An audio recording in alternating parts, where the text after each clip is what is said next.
Halo semuanya, perkenalkan nama saya Sarani Putri Diansyah dari kelas 8J. Asal sekolah saya SMP Negeri 2 Sentani. Pada video ini saya akan membahas tentang tugas yang diberikan oleh guru kami, yaitu tentang kehidupan ekonomi Indonesia pada awal kemerdekaan.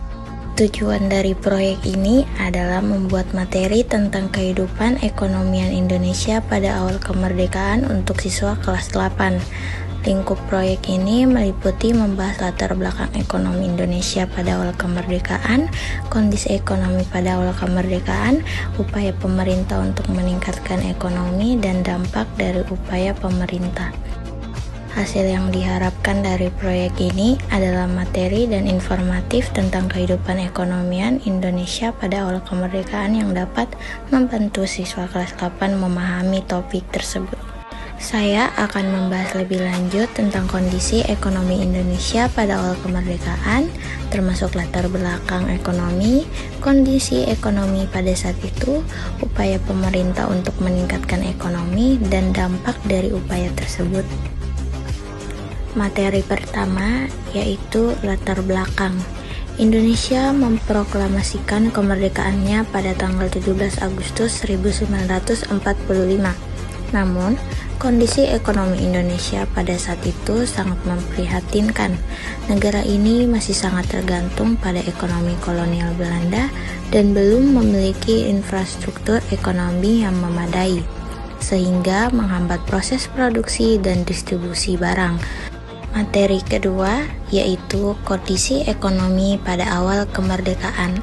Yang pertama, ada ketergantungan pada ekonomi kolonial.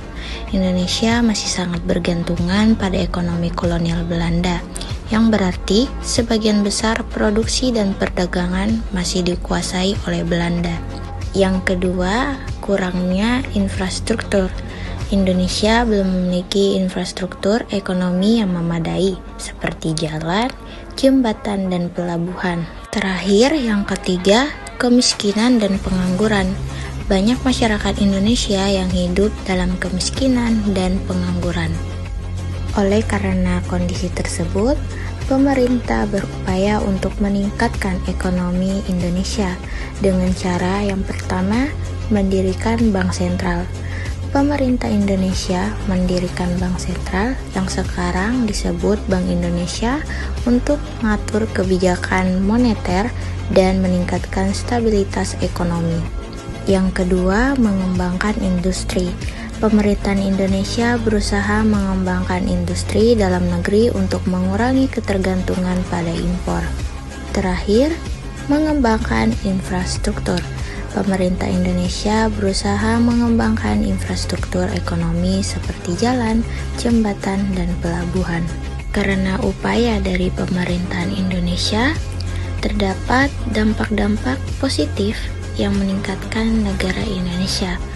Yang pertama yaitu peningkatan produksi. Upaya pemerintah untuk meningkatkan produksi pertanian dan industri berhasil meningkatkan produksi dalam negeri. Yang kedua, pengurangan impor. Upaya pemerintah untuk mengembangkan industri dalam negeri berhasil mengurangi impor. Terakhir, yang ketiga, peningkatan stabilitas ekonomi. Upaya pemerintah untuk mengatur kebijakan moneter dan meningkatkan stabilitas ekonomi berhasil meningkatkan stabilitas ekonomi. Jadi, kesimpulan pada materi tersebut yaitu kehidupan ekonomian Indonesia pada awal kemerdekaan sangat memprihatinkan. Namun, pemerintah Indonesia berusaha untuk meningkatkan ekonomi melalui berbagai upaya, seperti mendirikan bank sentral, mengembangkan industri, meningkatkan produksi pertanian, dan mengembangkan infrastruktur. Upaya-upaya ini berhasil meningkatkan produksi, mengurangi impor,